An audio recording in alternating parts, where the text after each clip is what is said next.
অ্যাস্ট্রাজেনেকার Covid টিকার পার্শ্বপ্রতিক্রিয়া রয়েছে।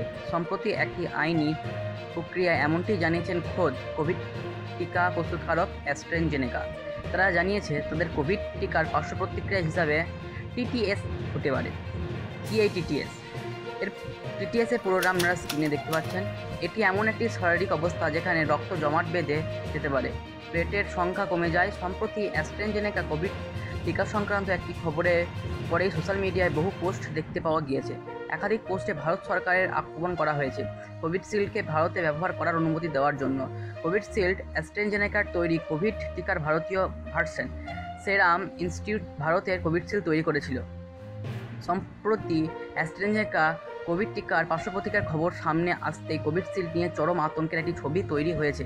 Social মিডিয়ায় একাধিক পোস্টের দাবি করা হচ্ছে এখন অধিকাংশ ভারতীয় টিটিএস এর বিপদের মুখে রয়েছে। এটা কি আদৌ সত্যি? টিএইচআইপি এর ফ্যাক্ট চেকে যা উঠে এসেছে তাতে এই দাবি সত্য। টিটিএস এর বিপদের ঘটনা সত্যি হলেও এই রোগে আক্রান্ত হওয়ার সম্ভাবনা খুবই কম। কী দাবি করা হচ্ছে?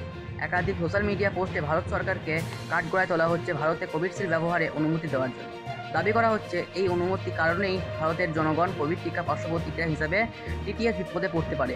ইউকে এর আদালতে অ্যাস্ট্রাজেনেকার দাবির উপর ভিত্তি করে এমন একটি অভিযোগ তোলা হচ্ছে। এরকম একটি পোস্ট রইল নিচে। টিটিএস আসলে কী, এর উপসর্গ কী? টিটিএস আসলে শারীরিক পরিস্থিতির এমন একটি শরীরে প্লেটের সংখ্যা কমে যায় এবং অন্যদিকে রক্ত জমাট বাঁধতে থাকে। এই উপসর্গ একাধিক: শ্বাসকষ্ট, বুকে ব্যথা, পা ফুলে যাওয়া, টানা মাথা ধরে থাকা, পেট ব্যথা। এই উপসর্গের তালিকায় রয়েছে আক্রান্ত ব্যক্তি সহজেই চোট, আঘাতের দাগ হতে পারে। অ্যাস্ট্রাজেনেকা এর কোভিড টিকার সত্যি টিটিএস হয়? এর উত্তর হ্যাঁ, হতে পারে, কিন্তু তার সম্ভাবনা অতি নিম্ন। এটা খুবই স্পষ্ট যে সংস্থার তরফে তা জানানো হয়েছে এবং এর আগেই গবেষণাগুলি থেকে যা তথ্য উঠে এসেছে তাতে একটা স্পষ্ট যে যারাই অ্যাস্ট্রাজেনেকা কোভিড টিকা নিয়েছে তারাই টিটিএসে আক্রান্ত হবে এমন কোনো কথা নাই। বহুজাতীয় ওষুধ সংস্থা অ্যাস্ট্রাজেনেকা এটা জানিয়েছেন যে কোভিড টিকা AZD1222 এর কারণে প্লেটলেট কমে যাওয়ায় এবং রক্ত জমাটের মতো সমস্যা খুব কম সংখ্যা হলেও হতে পারে। এই কোভিড টিকা এবং টিটিএস এর মধ্যে যোগাযোগ রয়েছে বলে জানানো হয়েছে প্রস্তুতকারক সংস্থার তরফে। সংস্থার বিরুদ্ধে ইউকে এর আদালতে একটি মামলা দায়ের হয়েছে, যেখানে মামলায় শুনানিতে একটি জানিয়েছেন অ্যাস্ট্রাজেনেকা এই কোভিড টিকা এবং ভারতের কোভিডশিল্ড নামে তৈরি কোভিড টিকা একেবারেই এক।